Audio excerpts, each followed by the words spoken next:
হচ্ছে সুপ্রিম কোর্টের অর্ডার অনুযায়ী আমরা 31শে মের মধ্যেই সুপ্রিম কোর্ট যে অর্ডারটা দিয়েছে সেটা নোটিফিকেশন করব।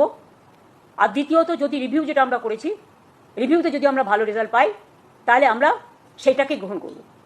দুটো অপশনই আমরা ওপেন রেখেছি।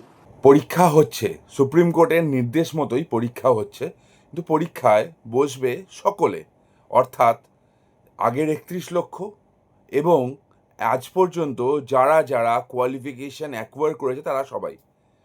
আবার পরীক্ষা, প্রচুর অ্যাপ্লিকেশন, প্রচুর টাকা।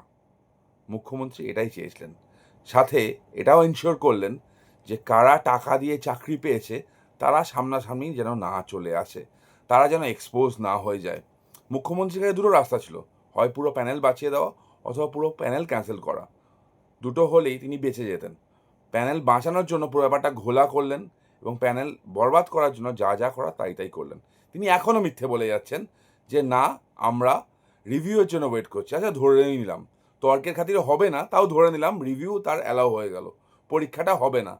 তাহলে যাদের যাদের কাছ থেকে টাকা নিচ্ছেন পরীক্ষার নাম করে, তাদের টাকাগুলো কি ফেরত দেবেন? ফার্স্ট। সেকেন্ড, বাকি যারা ওই এতদিন ধরে চাকরিটা করতে পারলো না, মানে 31 লক্ষ যাদের চাকরিটা বিক্রি হয়েছে, তাদের কি হবে? মুখ্যমন্ত্রী, আপনি তো রাজ্যের মুখ্যমন্ত্রী, 26,000-এর কথা ভাববেন আপনি স্বাভাবিক, সাথে 31 লক্ষের কথা ভাবুন। সাথে 2016-র পরে যারা কোয়ালিফিকেশন অ্যাকোয়ার করেছে, একটাও পরীক্ষা দিতে পারেনি, তাদের কথা ভাবুন। চুরিটা না হয় একটু কম করুন এবার।